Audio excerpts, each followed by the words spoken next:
बिस्मिल्लाहिर्रहमानिर्रहीम, अस्सलामु अलैकुम। आपको खुशामदीद कहते हैं बोल न्यूज हेडक्वार्टर्स में। मैं हूं आपके साथ सलमान मिर्जा। मैं हूं शाइस्ता शहजाद और मैं हूं सहरिश जुहेब। हेडलाइंस आपने जानी, बुलेटिन का आगाज करेंगे और आज के बुलेटिन में आपको बताएंगे सिंध हाउस पर हमला किसने किया, इस्लामाबाद पुलिस कहां थी, थाने कौन पहुंचा, जवाबी मुजाहरे को क्यों रोका, गवर्नर राज आएगा या नहीं, मुनहरिफ अराकीन को पेशकश, हुकूमत सुप्रीम कोर्ट जाएगी और लाहौर में मुकाबले की तैयारी।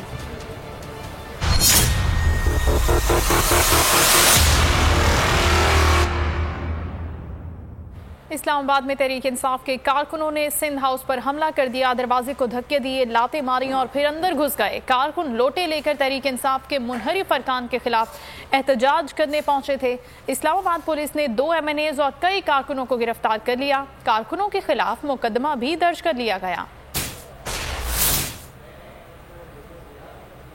आए, लोटे साथ लाए और नारे लगाए, फिर सिंध हाउस की तरफ कदम बढ़ाए, शोर किया, पत्थर बरसाए। सिंध पुलिस रोकती रही लेकिन कारकुन काबू में न आए और गेट पर धावा बोल दिया गया। किसी ने धक्का मारा, किसी ने किक लगाई। काफी देर चलती रही कोशिश, फिर बिल आखिर दरवाजा टूट गया और तहरीक इंसाफ के कारकुन अंदर घुस गए और खूब हंगामा किया।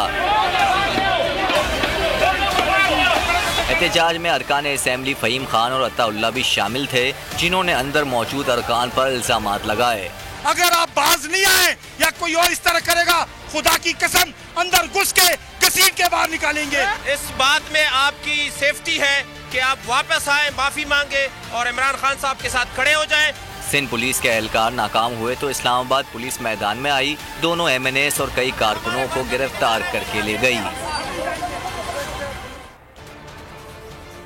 सिंध हाउस पर हमला सिंध पर हमला है। पीपल्स पार्टी रहनुमा शर्जील मेमन ने सिंध में विफाक के अमलाक, बनी गाला और वज़ीर आज़म हाउस पर हमले की धमकी दे दी। सिंध हाउस पर कारकुनान के हमले पर रद्द-ए-अमल देते हुए कहा कि वज़ीर दाखिला की नाकामी है। अगर ऐसा दोबारा हुआ तो हमने वज़ीर आज़म हाउस देखा हुआ है, बनी गाला भी देखा है और सिंध में भी विफाक के इमलाक मौजूद हैं। मीडिया से बातचीत में कहा कि इस्लामाबाद पुलिस तमाशा देख रही थी, कारकुन हमला कर रहे थे। सिंध पुलिस ना होती तो MNAs की लाशें गिरा दी जाती। सिंध हाउस पर हमले के बाद गिरफ्तार किए गए दोनों अराकीन असेंबली को छोड़ दिया गया। शहबाज गिल ने फ़हीम खान और अताउल्लाह को थाने से जाकर शख्सी जमानत पर छुड़वाया। कारकुनों के खिलाफ मुकदमा दर्ज करने का फैसला हो गया। शहबाज गिल बोले, एहतजाज तो होगा लेकिन सिंध हाउस का दरवाजा नहीं तोड़ा जाना चाहिए था। पाकिस्तान तहरीक इंसाफ के गिरफ्तार शुदा अरकान पार्लियामान ने शहबाज गिल ने शख्सी जमानत पर छुड़वा लिया। अनवर अब्बास इस वक्त मौजूद है रिहाई पाने वाले अताउल्लाह और फ़हीम खान के साथ उनसे जानते हैं कि उनका सिंध हाउस पेशकदमी का क्या मकसद था। जी अनवर, बताएगा क्या कहना है इनका? जी, हम इस वक्त मौजूद है थाना सेक्रेटेरिएट में और अब से कुछ देर कल सिंध हाउस में जो नाखुशगवार वाक़या पेश आया उसमें पाकिस्तान तहरीक इंसाफ के 2 अरकान पार्लियामेंट किया गया था। अब वो हमारे साथ मौजूद हैं, हम उनसे जानेंगे कि उनकी गिरफ्तारी की वजह क्या थी। देखिए, हम सिंध हाउस जाते हैं, कल भी गए थे, परसों भी गए थे और आज भी गए थे। वहाँ पे जो है पुलिस के साथ बदमज़गी हुई, उन्होंने हमें रोका, जाने नहीं दिया। और उसके बाद वहाँ पे जो पहले से पार्टी वर्कर और आवाम मौजूद थी, वहाँ पे वो भी जज्बात उनके जो है जोश में थे। और वहाँ पे ये वाक़या सारा जब उन्होंने देखा कि PTI MNA को धक्के दे रही पुलिस, और पुलिस के अलावा वहाँ सादा कपड़ों में डंडे लेकर गुंडे मौजूद थे और सिंध हाउस में कोई आज का नहीं है, हमें क्यों जाने नहीं दिया गया? क्या ऐसी बात है कि आप, हाँ ज़ाहिर है हमें पता है कि आपने हमारे ज़मीर फरोशों को वहाँ पे बिठाया हुआ है, इसलिए आप हमें जाने नहीं दे रहे। ये जिस तरह बाकी लोग इसको जोड़ रहे हैं, बिल्कुल एक अलग मुख्तलिफ कहानी है।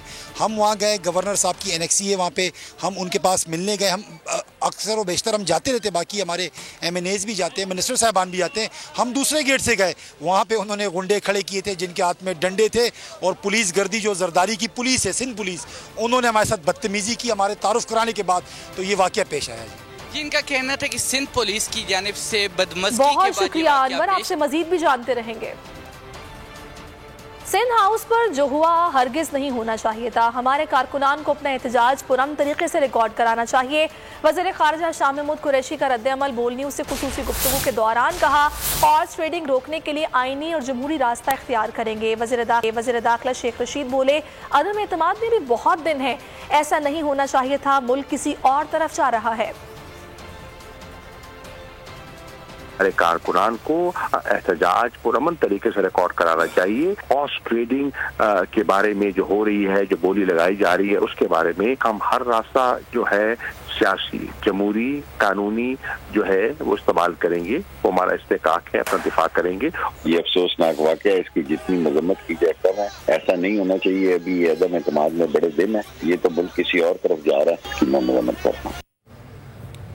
सिंध हाउस पर तहरीक इंसाफ के कारकुनों का धावा। मरियम नवाज भी हुकूमत पर बरस पड़ी। ट्विटर पर लिखा कि हुकूमत तो नहीं बचा सकते, बची कुची इज्जत है तो वही बचा के निकल जाओ। आप एक मुंतखब हुकूमत तो हो नहीं कि डट जाओ, इसलिए अब गुंडागर्दी का ही ऑप्शन रह गया है, पर यह भी हमेशा उल्टा ही पड़ता है।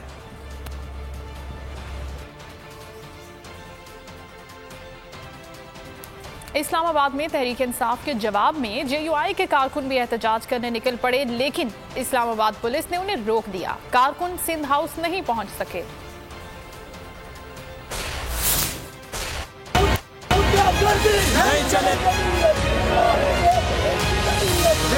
तहरीक इंसाफ के जवाब में JUI के कारकुन भी सिंध हाउस की तरफ चले, लेकिन रास्ते में ही पुलिस ने रोक लिया, जहां कारकुनों की पुलिस के साथ तकरार हुई। JUI के कारकुनों ने पुलिस के खिलाफ नारे भी लगाए। अब्दुल मजीद हजारवी भी पुलिस पर गरजते बरसते रहे। DIG साहब मौजूद हैं, हम उनसे बात कर रहे हैं।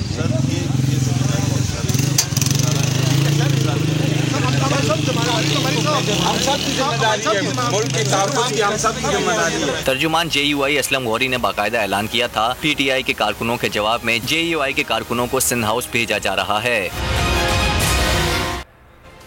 सिंध हाउस पर हमले के बाद इस्लामाबाद में दफा 144 का दायरा-कार वसी कर दिया गया। रेड जोन के बाहर 1 किलोमीटर तक के रकबे को भी रेड जोन में शामिल कर दिया गया है।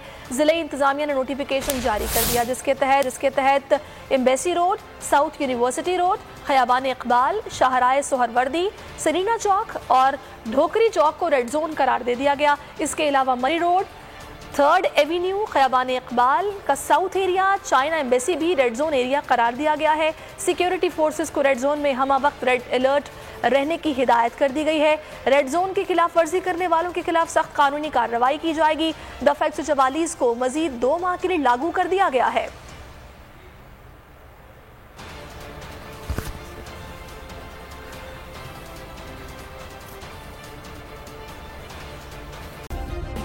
सब्सक्राइब करें और बेल दबाएं ताकि कोई खबर रह न जाए।